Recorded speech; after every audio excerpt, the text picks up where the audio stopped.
আছেন সবাই? প্রিয়াঙ্কা লাইফস্টাইলের নতুন আরেকটি ব্লগে আমি প্রিয়াঙ্কা আপনাদের সবাইকে স্বাগত জানাই। আজ হলো শনিবার আর এখন ওই বিকাল 5:30টার মতো বাজে আর এখন থেকেই ব্লগটা শুরু করছি। তবে পুরো ব্লগটা প্লিজ স্কিপ না করে দেখবেন, আশা করছি খুবই ভালো লাগবে। তৃষ্ণা একটু গান প্র্যাকটিসের জন্য বসেছিল, তবে ওর রিভাইজ করা হয়ে গিয়েছে। আজকের হারমোনিয়ামটা ওকে দিয়েই বন্ধ করাচ্ছি, কারণ অনেক সময় আমার হাতে কাজ থাকে, তখন ও বন্ধ করতে পারে না, ওইভাবে খুলে রেখে দিয়ে চলে যায়। আর ওইভাবে যদি খুলে রেখে দেয় সব সময় হাওয়া বাতাসে নোংরা ধুলোবালি ওর ভিতরে যায়, তখন টিউনটা নষ্ট হয়ে যাওয়ার সম্ভাবনা থাকে। সেই জন্যই ওকে দিয়ে বন্ধ করালাম। এইভাবে 2-4 দিন করতে থাকলে অবশ্যই ও শিখে যাবে, তখন কারোর উপরে আর নির্ভরশীল হয়ে থাকতে হবে না। আজকের দুপুরের খাওয়াটা অনেক সকাল সকাল খাওয়া হয়ে গিয়েছে, ওই 12টার মধ্যে খাওয়া হয়েছে। এখন প্রচণ্ড খিদে পেয়েছে, তাই গাজর শসা কুচিয়ে নিয়েছি। আর আজকের শনিবার যেহেতু পেঁয়াজ দিইনি, এর সঙ্গে একটু চানাচুর দিয়ে মুড়ি মেখে নিচ্ছি। এইটা খেয়ে একটু বাজারের উদ্দেশ্যে বেরিয়ে পড়বো। তৃষ্ণা কিন্তু এইভাবে মুড়ি মাখালে আবার খেতে চায় না, ও শুধু চানাচুর আর মুড়ি খাবে, তাই ওরটাও আলাদা করে নিয়েছে। খাওয়া দাওয়া কমপ্লিট করে বাজারের উদ্দেশ্যে বেরিয়ে পড়েছি। আর বাজারে আসা মাত্রই এই লম্বা মানুষটা আমার চোখে পড়লো। আমি এটা প্রথম দেখলাম। আসলে এই ছেলেটি কোনো একটা শপিং মলের অ্যাড দিচ্ছে, তবে খুব রিস্কের উপর দিয়ে হেঁটে যাচ্ছে। দেখুন রাস্তায় এত জল বৃষ্টি, তার মধ্যে কিছু কিছু জায়গায় স্লিপও রয়েছে, তা সত্ত্বেও কত ব্যালেন্সের উপর দিয়ে হেঁটে যাচ্ছে দেখুন। আমি তৃষ্ণার বাবার কাছে তাই জিজ্ঞাসা করছিলাম যে এটা কীভাবে সম্ভব। উনি বলছিল নাকি পায়েতে একটা কাঠ বাঁধা থাকে, তাই এইভাবে হেঁটে যায়। দেখুন বাড়ির ছেলেরা নিজেদের ফ্যামিলির মুখে হাসি ফোটানোর জন্য নিজেদের জীবনটাকেও কত রিস্কের উপরে নিয়ে যাচ্ছে, কিন্তু আমরা তাদেরকে কোনো দামই দিই না, কোনো সম্মানই জানাই না।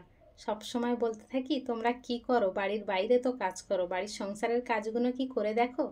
কিন্তু এগুলো বলা উচিত নয়। যখন বাড়ির ছেলেদেরকে একটা কথা বলি আমরা কোনোদিনও ভেবে দেখি না, তাই যে কথা বলি না কেন আমাদের ভেবে চিন্তে কথা বলা উচিত, সে আমরা যাকেই বলি না কেন। আপনাদের সঙ্গে তো অনেক বকবক করে ফেললাম। এরই মধ্যে ফোনের দোকান থেকে কাজ মিটিয়ে এখন চলে এসেছি জুতোর দোকানে। আমাদের 3টে মানুষেরই ভালো কোনো জুতো নেই, কিন্তু তাই বলে আমরা দুজনে কিনবো না, তৃষ্ণাকে কিনে দেব, আমরা আবার পরে কিনবো। টাকা পয়সারও তো কিছু ব্যাপার থাকে, তাই না? তৃষ্ণা যে জুতোটা পরেছিল ওইটাও পছন্দ করেছে।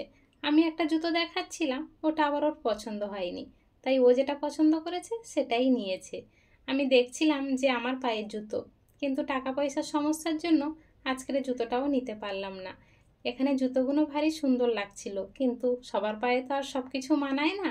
আমি আবার একটু উঁচু ধরনের জুতো পরতে পারি না, এরকম চটি সিস্টেমের জুতোগুলো ভালো লাগে। এখানে জুতোর কালেকশানগুলোও সুন্দর রয়েছে আর দামেও ভীষণ কম ছিল, 12% ছাড় দিচ্ছিল। তৃষ্ণার জুতোটা ছিল 599 টাকা, সেখানে 420 টাকা দাম নিয়েছে। আমরা জুতোর দোকানে যাই আর জামার দোকানে যাই, যেখানে যাই না কেন সব জিনিসগুলো আমাদের চোখে লেগে যায়, মনে হয় কোনটা ছেড়ে কোনটা নেব। যখন আমরা দেখি অন্যজন একটা জুতো পরে রয়েছে আমাদের মনে হয় সেই জুতোটা খুব সুন্দর, বা অন্যজন একটা জামা পরে রয়েছে সেই জামাটা খুব সুন্দর। নিজেরা যখন পছন্দ করে কিছু কিনতে আসি তখন আর পছন্দ হয় না। সেই বলে না মা ঠাকুমারা বলতো বাঁশ বাগানের ডুমখানা, আজকের আমার মধ্যেও সেরকম পরিস্থিতি দাঁড়িয়েছে। এত জুতো দেখছি কোনোটাই আমার চোখে ধরছে না, তবে তৃষ্ণা যেটা নিয়েছে সেটাও আমার খুব একটা পছন্দ হয়নি। এই যেটা হাত দিয়েছি এইটা আমার একটু পছন্দ হয়েছিল, তৃষ্ণাকে বলছিলাম এইটা দেখতে পারিস তুই, কিন্তু এই জুতোটার কালার পছন্দ হয়েছিল সবার, ওর মুখে ফুল ছিল না বলে তাই তৃষ্ণা আর নিল না। তৃষ্ণা সেই ছোট থেকে আজও পর্যন্ত বেল্ট দেওয়া জুতো পরতো, কিন্তু ওর বাবা এবারে বললো যে বেল্ট দেওয়া জুতো নিতে হবে না, তুই একটা ভালো অন্য ধরনের জুতো নে, তাই এবারে ও ওই জুতোটা নিল। তবে কালারটাও মোটামুটি খারাপ হয়নি। অন্য যতগুলো জুতো দেখাচ্ছি ওর আর কোনোটাই চোখে লাগছে না, ও ওটাই নেবে। আগে আমরা দেখতাম পুজোর সময় হলে জামা জুতোর দোকানে গা গোলানো যেত না, এখন কিন্তু আর তেমন ভিড় হয় না, সে যে দোকানেই হোক না কেন। বাজার থেকে এখন আমরা বাড়ি চলে এসেছি, কিন্তু আসার পথে প্রচণ্ড বৃষ্টি হচ্ছিল, সব ভিজে গিয়েছি। তবে যাই হোক, যা বলতে গেলাম তো ফোনের কাজ করাতে, তবে সে কাজও সারলাম। আর তার সঙ্গে তৃষ্ণার তো জুতো কিনে আনলাম, সে তো আপনারা দেখলেন। তবে আরেকবার দেখিয়ে নিই চলুন কি কি এনেছি। তৃষ্ণা নিয়েছে এই জুতোটা, আমি আর একটা নস্যি কালারের মতো জুতো দেখাচ্ছিলাম, ও আবার ওটা পছন্দ করেনি, তবে ও যেটা পছন্দ করেছে সেটাই নিয়েছে। এই কালারটাও খুব একটা খারাপ নয়, ওর পায়েও পরে মানাচ্ছে ভালো, ও সুন্দর হাঁটতেও পাচ্ছে।